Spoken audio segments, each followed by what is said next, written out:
Ayan na guys, nailagay ko na yung kumpay nila. Pauwi na rin ako guys, mamayang hapon na naman ang balik ko. Hindi na ako magkumpay mamayang hapon, ilalagay ko na lang sa kanila yung kinuha ko ngayon. Itatabi ko lang to para mamayang hapon guys. Ayan, kumakain na sila guys. Oh.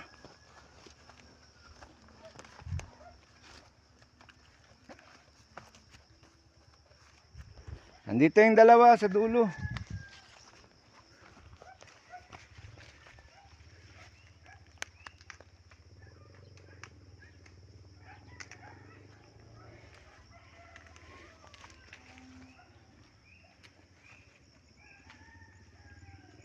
May nakasabit na yan kumpay nila para kainin na lang nila yan pag nagutom guys.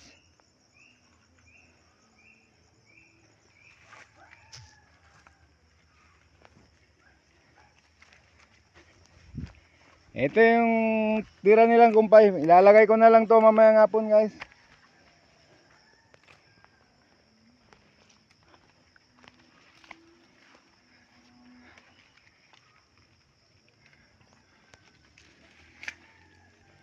Yan ang kubo-kubo nila guys. Pag umulan dyan sila pumupunta. Okay guys, thank you for viewing guys.